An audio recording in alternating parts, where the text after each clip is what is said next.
એક ઘડી માટે પણ જો સત્સંગ થઈ જાય, એક ઘડી માટે, તો આપણા કરોડો જન્મના પાપને બાળી નાખે. ગૌસ્વામી તુલસીદાસજી કહે છે, એક ઘડી આધી ઘડી આધિ મેં પુનિયાદ તુલસી સંગત સાધુ કી કટે કો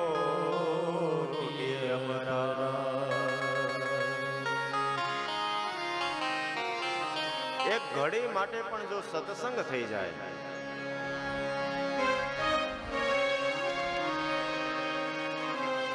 કરોડો જન્મના પાપને બાળી નાખે. હવે આપણને ખ્યાલ છે કે એક ઘડી એટલે શું થાય?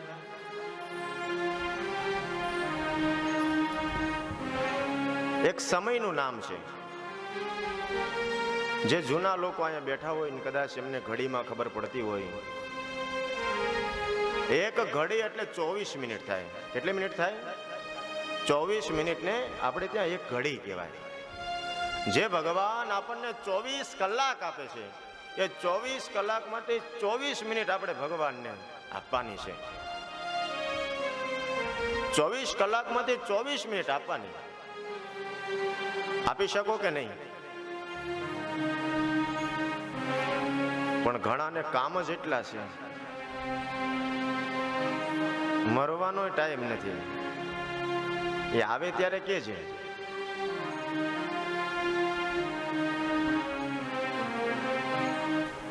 એક ઘડીનો સત્સંગ 24 મિનિટ, પણ 24 મિનિટનો જો આપણી પાસે સમય ન હોય, તુલસીદાસજી તરત જ વાત ફેરવે છે. આધી ઘડી,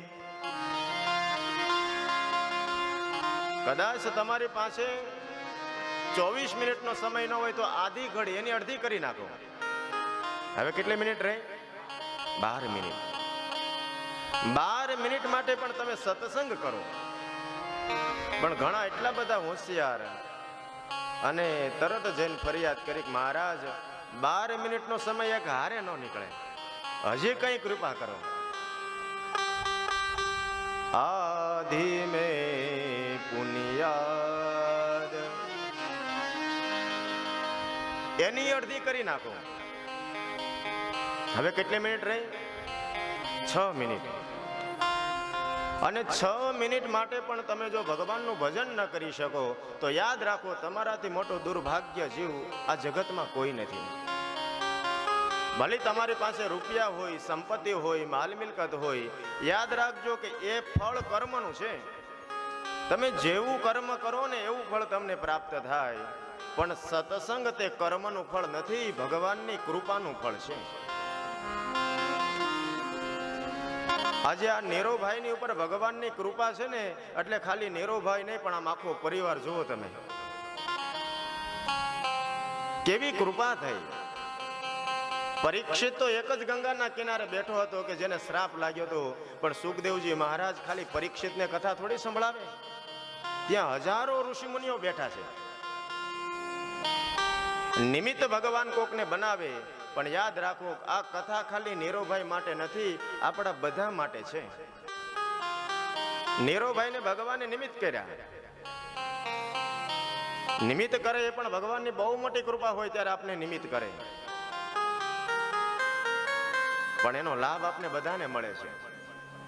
અને કાલે મેં જોયું, લગભગ કથામાં બધાને ખૂબ મજા આવે છે એવું મને લાગ્યું, ખૂબ આનંદ આવે છે. કાલે હું 2:45 વાગે બેસી ગયો હતો અને 7:45 વાગ્યા સુધી 5 કલાક પણ કોઈ હલ્યું નહીં. એનો અર્થ કે નહીં, તમને કથામાં પ્રેમ તો છે, તમને અહીંયા મજા આવે છે, તમને થોડી વાર માટે પણ અહીંયા શાંતિ મળે છે, થોડી વાર માટે પણ તમે જગતના બધા દુઃખોને ભૂલી જાઓ છો.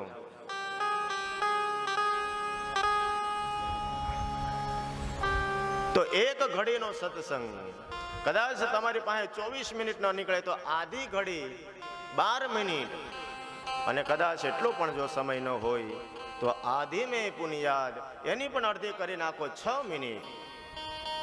અને 6 મિનિટનો પણ જો સમય ન નીકળે તો સમજો કે માણસ ઘણા બધા ખરાબ કર્મ કરીને આવ્યો છે. ભગવાનનો સત્સંગ કરવાથી કટે કોટી અપરાધ. આ જન્મના નહીં, કરોડો જન્મના પાપને બાળી નાખે. એટલા માટે સત્સંગ કરો. અને સત્સંગનો અર્થ મેં તમને આની પહેલા પણ એકવાર કહી દીધો. સત્સંગ એટલે હાથમાં કડતાલ લઈને નૃત્ય કરવું નહીં. તમારી અંદર જ જે સત પડ્યું છે ને એને એકવાર મળવાનો પ્રયત્ન કરો. 24 કલાકમાંથી આંખ બંધ કરીને 6 મિનિટ બેસી જાઓ કે આ પરમાત્મા કઈ રીતે બધું ચલાવે છે. દરરોજ સત્સંગ કરો. એક દિવસ આવશે કે તમારું મન પરમાત્મામાં લાગી જશે. ઘણા લોકો અમને ફરિયાદ કરતા હોય કે દાદા ભગવાનનું ભજન કરવાનું તો ઘણું મન થાય છે, પણ હાથમાં માળા લઉં ને તો દુકાન યાદ આવે, દુકાને જાવ તો ભગવાન યાદ આવે. બે ચેનલ એક હારે પકડાય છે. બગડી ગયેલા રેડિયા.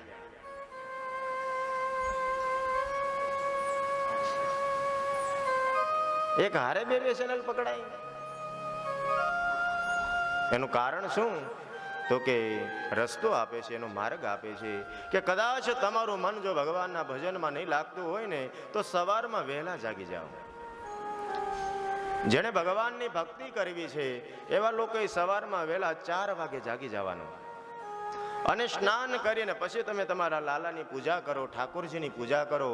હું તમને વચન આપું છું, 1 દિવસ 2 દિવસ 5 દિવસ 10 દિવસ થોડોક સમય જાય ને અવશ્ય તમારું મન ભગવાનમાં લાગવા મળશે. પણ સમય સવારનો હોવો જોઈએ, કારણ કે પ્રાતઃ સમય તે સત્વ ગુણ છે, મધ્યાહનનો સમય તે રજો ગુણ છે. સૂર્ય ઉગે ને એટલે માણસને કર્મમાં લાગવું જ પડે. 10 વાગ્યા સુધી સૂવું બહુ અઘરું છે. આળુડા હુતા રહેતા છે પણ બહુ અઘરું કામ છે. સૂર્ય ઉગે એ પછી શું? કારણ કે રજો ગુણ છે.